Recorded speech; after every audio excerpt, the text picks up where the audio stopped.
We're in the Greenroom at the Comedy Lounge, Saturday night, the 5 o'clock show, and I'm talking to a few of the comedians on the lineup. And one of those comedians is Mr. David Hughes.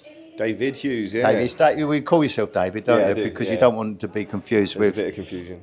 the multi-millionaire, award-winning comedian. Arguably the best comic in the country. Yeah, it would be annoying. Because when they announce David Hughes, when I was in Melbourne, and you turn up, we don't want long faces, you know. Oh, sorry, folks. Jeff Green did that same thing. Jeff Green, and he was performing and supporting Susie Essman, and as Jeff Green, and when he said welcome onto the stage, when they said welcome onto the stage, you know, your first act for the evening, or support act or whatever, Mr. Jeff Green, they thought it was the agent in the show, you know. And then Jeff said they hated him. So come there to see the different Jeff Green. So David Hughes, how long have you been doing comedy for, David? I'm coming up on 5 years. 5 years. And you're an unusual one in as much as you're already a comedy writer, aren't you? I was writing. Before you was even picking up a microphone. Yeah, I was writing for like about 5 years before that, professionally, and then before that as well. And did you ever have a job that wasn't comedy writing before you were a comedy writer? Yeah, just like I worked in a warehouse for a bit. Oh, okay. Yeah. So how come you went into, what made you get into, how did you get into it? Is it into stand-up or writing? Into writing. Yeah. I know how to get into stand-up. Yeah. I've got a rough idea. Yeah, you booked me.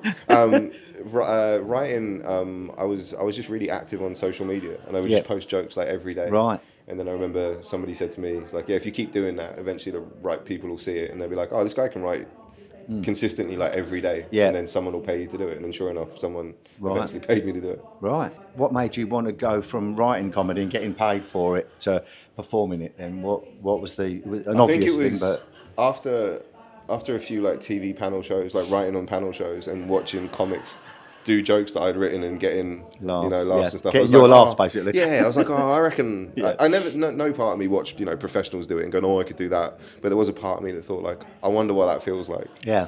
And then I ended up my very first time on. You might not remember this, but it was here, and it was opening for Pinder and then Wolfie on my birthday. That was the first time. Okay. Yeah. Right. Because you're good mates with Pinder and have been for a long time. Do you live up in the same area? We used to live before we even knew each other, we lived about 5 minutes away from each other. Oh, right. He just always, and because I had a bit of a social media following that he followed me on, he always assumed that I lived in England. Yeah, right. Oh, you're like 5 minutes from me. Yeah, right. And so you're 5 years in, and you're getting, I mean, I'm booking you, from time to time. I've seen your name around a lot of different shows around Perth, so you're obviously quite prominent now on the scene.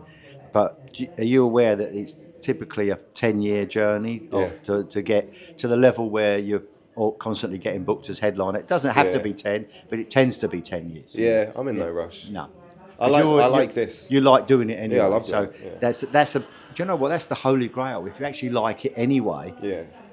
What kills you is when you need it and you pay your bills by it and you're not enough money coming in. It takes all the joy out of it, doesn't it? I think I think the benefit of writing first was that like I always thought of it as an extension, like stand up being an extension of that. Yeah. And so it was like getting paid for another element of the job. Yeah, right.